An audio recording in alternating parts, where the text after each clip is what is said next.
This is a question from the current affairs of that particular year. How will I2U2, India, Israel, UAE, USA grouping transform India's position in global politics? So you say that this particular relationship is having the potential to redefine the global political dynamics over India. This coalition is not only focusing on economic and technology, but also indicates a strategic shift in regional geopolitics. This kind of sentences you can write in always with this kind of agreements or international partnership as well. So what are the economic implications of this particular agreement? Then they will be talking. We will be talking about the strategic and defense implication, then cultural implication, kind of thing. So economically, two things. About trade, you have to say. About investment and infrastructure, you have to say. Definitely, like when you are partnering with an external country, that will be like something related to trade, something related to infrastructure and investment.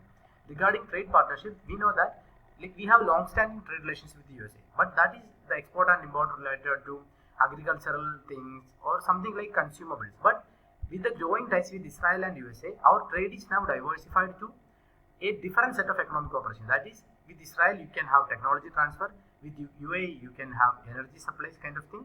Then about investment and infrastructure development. See, UAE is having like expertise in infrastructure. Not only UAE, if you take the case of Saudi Arabia, you know that Neom city is like budding in that particular desert. So these Middle East countries are having expertise in creating wonders even in desert. So that kind of infrastructural technology or expertise that we can use.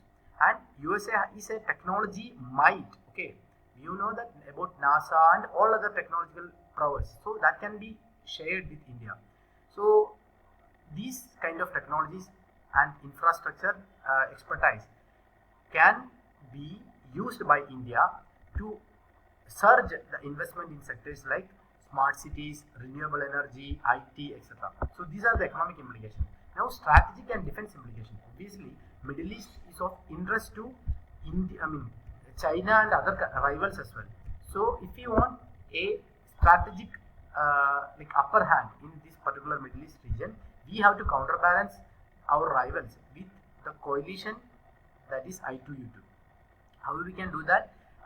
Like in the for countering the Chinese influence in the Indian Ocean region and Middle East, we can use the support of these technology mights like UAE, Israel, USA, etc.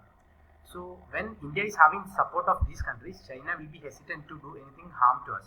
Then enhanced security cooperation. So we are talking about the strategic and defense implication. So coming to defense implication, that is security cooperation, we are using or we are like asking Israel to share their advanced defense technology. We know that the S-400 kind of defense system, okay, the like aerial defense system, etc. and USA's military capabilities. We are having many security agreements signed with the USA as well for technology sharing and all. So we'll be getting like cutting edge technologies and we'll be getting the expertise through joint exercises. So counterbalancing the rivals with the powerful support from these countries and enhanced security cooperation through advanced defense and military technology sharing. Then diplomatic implications. Definitely, when you are talking about the strategic and geopolitical or security implication, you have to think about diplomacy heading as well. So like when India will be having the support in global platforms like UN or any other global platforms, India's voice will be heard in terms of issues like terrorism kind of thing. So these countries will be supporting India. We know that India is the president of G20 grouping now. So like India's voice in such platforms will be heard if you are having support of such powerful countries. Then if you are taking specifically the case of Middle East diplomacy, we know that India is having like India will be getting enhanced relations with other Gulf countries as well. You know that India is having a significant like percentage of Muslim population, and these Gulf countries are the hub of Muslim population. So India will be having this particular support from UAE will aid India to participate in the Middle East diplomacy equations, the discussions in the Middle East, whether it is related to Taliban or Pakistan kind of thing. Then energy security. Like we know that Middle East is the hub of like energy, whether it is Saudi Arabia, Iraq, Iran, or so these countries are part of the OPEC, and UAE is having an upper hand in OPEC. So with the support from UAE, India can have more trade deals with other OPEC countries as well. So its strategic position, like this like OPEC and its strategic position can be better utilized by the support from UAE for India for getting low cost energy kind of thing. So this is the diplomacy related thing. So greater voice in global platform, participating in Middle East diplomacy, then energy security as well. Now in such kind of multi-dimensional answer, you don't ignore about the cultural and soft power implication. We know that India's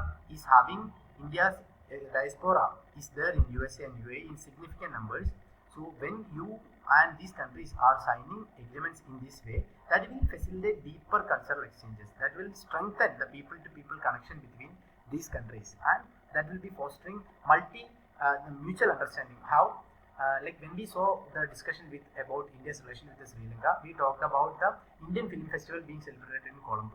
Now you can see that because of the tie-ups like I2U2 and all, like they are permitting Indian films trailer being displayed in the New York Square kind of thing. So that will strengthen the people-to-people connection. Now, promotion of shared values. Okay, like except UAE, all other countries in this type, India, Israel, USA, are democratic countries where democratic elections takes place. So with these kind of shared initiatives, that will promote the values of freedom, human rights, democratic governance, etc. And India's voice in about such kind of ideals and values in these global forums will be heard with a better ear by these global countries, because India is having a support from these kind of countries. So promotion of shared values as well, because now in the case of OTT era, even our movies, our researches, our content are being watched by them, and their content are being watched by us as well. So in that way as well, promotion of shared values are there. Okay, so that is happening. Then you can conclude by saying that okay, I2U2 grouping has the potential to elevate India's position substantially in the global politics. Now you say, by summarizing all the keywords, by intertwining economic, strategic, diplomatic and cultural objectives, India can harness this collaboration to for broadening the regional and global aspirations. Regional aspirations means what? Like in the Middle East area, in the West Asia as well, and global aspirations means in the global public platforms like UN, G20, etc. So this is all about it.